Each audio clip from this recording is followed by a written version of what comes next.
नमस्कार। सोशल संवाद से मैं कृपा शंकर।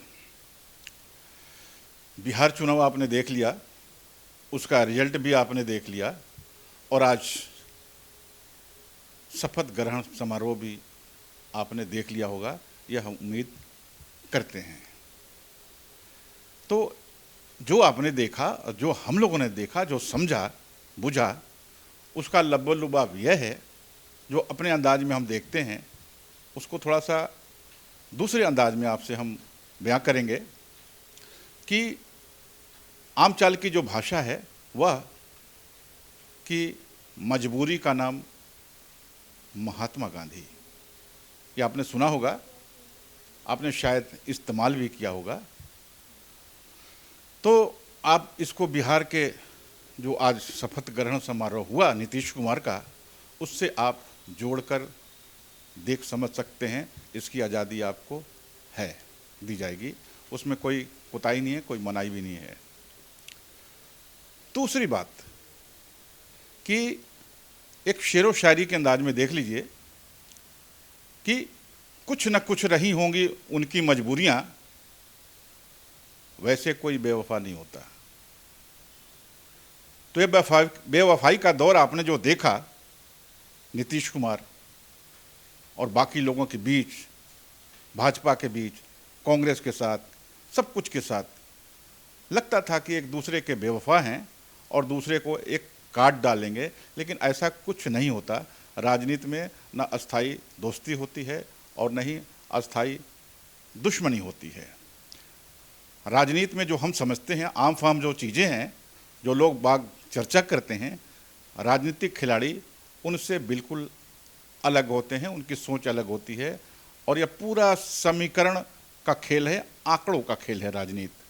अगर ऐसा नहीं होता तो आज आप कह सकते थे कि नीतीश कुमार शपथ ग्रहण समारोह में शामिल नहीं होते या वो मुख्यमंत्री के तौर पे 10वें मुख्यमंत्री के तौर पे शपथ नहीं ले पाते।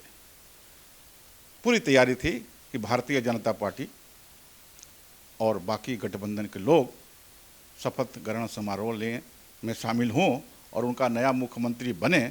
चूँकि लड़ाई इसी बात की थी कि नीतीश कुमार को इस बार सत्ता से अलग कर देना है, लेकिन परिणाम क्या हुआ ये आपके सामने हाजिर है, आप उसको समझ रहे हैं।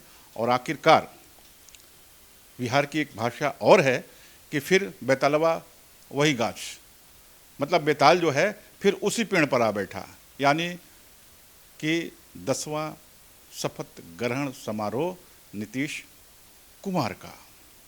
तो ध्यान रखें कि इस बार की जो लड़ाई थी, चुनावी लड़ाई थी, इस बार की नहीं थी कि विकास को आगे बढ़ाना है, या यह भी लड़ाई नहीं थी कि इस बार नीतीश कुमार। इस बार जो लड़ाई थी, सबने जो नारा दिया था वह विकास का नहीं बल्कि बदलाव का दिया था। सब पार्टियों ने बदलाव का नारा पकड़ा था कि इस बार हम बिहार को बदल देंगे। क्या आपको लगता है कि जो रिजल्ट आया, जिसकी सरकार बनी, जो लोग सरकार में शामिल हुए, क्या वे बिहार को बदल पाएंगे? नीतीश कुमार 10वीं बार आज शपथ ग्रहण समारोह में शामिल हुए मुख्यमंत्री के तौर पे। क्या आपने विकास पाया बिहार में? बदलाव पाया आपने? नहीं। लेकिन आपने यह जरूर कहा कि विकास के कगार पे है, विकास के रास्ते पर है बिहार, और फिर हम उसी को ले जाएंगे। जाहिर सी बात है कि फिर जनता ने चाहे यांत्रिक तौर पे, चाहे अपने वोटों के तौर पे, बिल्कुल उस नारा को स्वीकार नहीं किया जो बिहार के बदलाव की बात करता है। वह दरअसल विकास की बात करता है और यही जीत सुनिश्चित होती है नीतीश कुमार की और पार्टी की, और आज उनकी सरकार बन भी गई। दरअसल यह राजनीतिक मजबूरियां भी हैं। दिल्ली नहीं चाहता कि नीतीश कुमार बिहार के मुख्यमंत्री बने, क्योंकि दिल्ली को नहीं दिखता कि बिहार में वाकई विकास हुआ है।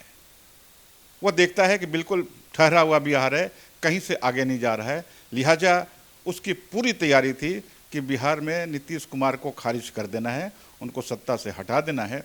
लेकिन आंकड़ों का खेल देखिए, किस्मत का खेल देखिए कि नीतीश कुमार फिर मुख्यमंत्री के तौर पे आपके सामने मौजूद हैं। और फिर उन आंकड़ों के बल पे, जिन आंकड़ों के बल पे केंद्र सरकार टिकी हुई है, वह नीतीश कुमार के रहमो करम पर भी टिकी हुई है, चंद्रबाबू नायडू के रहमो करम पर टिकी हुई है। अगर ये बदले तो आप समझ लिए कि केंद्र सरकार गिर जाएगी। बिहार सरकार गिरे ना गिरे, केंद्र सरकार पहले गिरेगी और इन दोनों जिनका नाम लिया उनके बल्ले बल्ले होगा। लेकिन राजनीति दरअसल वहाँ भी देखती है जहाँ हम सोच नहीं पाते, क्षितिज के पार देखती है कि आखिर बहुत लंबा देखती है राजनीति, और उसको देखते हुए लोगों ने तय किया कि नहीं, नीतीश कुमार को ही मुख्यमंत्री बनाया जाए।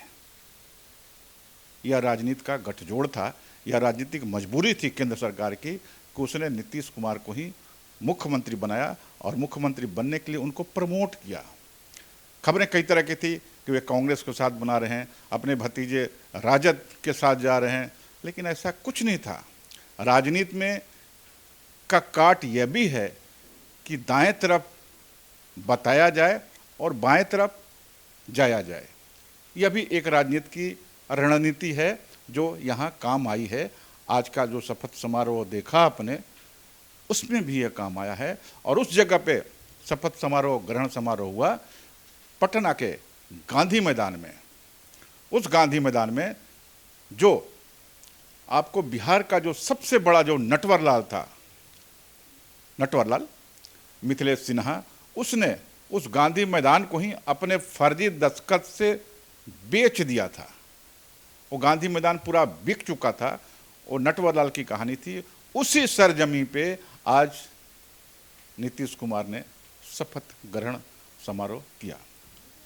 और इसमें आप यह जान लीजिए कि इस पे बहुत सारे सवाल उठ रहे हैं। सब लोग वही हैं, कुछ नहीं बदला है, तमाम वही लोग हैं जो पिछली सरकारों में थे और उन पे सवाल उठ रहे थे, जिसमें प्रशांत किशोर ने सबसे ज़्यादा सवाल उठाए और प्रमाण भी पेश किए, प्रेस कॉन्फ्रेंस किए, सबको बताया, बिहार को बताया, बिहार के लोगों को बताया कि ये गलत लोग हैं, सब तरह से फर्जी लोग हैं, सब तरह से इसमें मर्डरर भी है, इसमें फर्जी काम करने वाला भी लोग हैं। लेकिन आज देखिए कि कहीं से कोई उस फैसले में कोई बदलाव नहीं हुआ, इसलिए कि बिहार को बदलना नहीं है।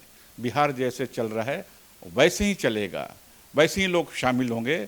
आपको बता दें कि इस जो नया मंत्रिमंडल में एक शूटर भी शामिल हुआ है, व्यवसायिक शूटर जो पैसे लेता है और किसी को गोली मार देता है, वह भी शामिल हुआ है, मंत्री के पद पे शामिल हुआ है। और उसके अलावा एक बंदा ऐसा भी इस मंत्रिमंडल में शामिल हुआ है जो विधायक भी नहीं बना है।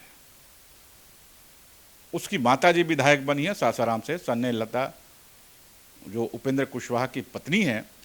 और उपेंद्र कुशवाहा ने बहुत लंबा खेल खेला है, जैसे कभी रामविलास पासवान लंबा खेल खेला करते थे, ठीक उसी तर्ज पे इन्होंने खेला है। और अपने बेटे को, जो विधायक भी नहीं बना है, उसको मंत्री पद का आज शपथ दिलवा दिया है पटना के गांधी मैदान में। तो आप जानिए कि जो पार्टियां, जो नीतीश कुमार परिवारवाद का विरोध करते हैं, आज उसी परिवारवाद के चंगुल में फंस गए हैं। और इस हद तक फंस गए हैं कि जो बंदा विधायक नहीं बना उसको आपने मंत्री बना दिया है। तो आप समझ लीजिए कि राजनीति जो है बाकी लोगों को मूर्ख बनाने का धंधा भी है। तो इस धंधे को आप देखिए, इसको समझिए। बिहार के लोग समझ रहे हैं, देख रहे हैं और बहुत अच्छे तरीके से बातें कर रहे हैं। और आज का जो मंत्रिमंडल में जो शपथ ग्रहण समारोह हुआ, उसके लिए सबको अग्रिम शुभकामनाएं। नमस्कार।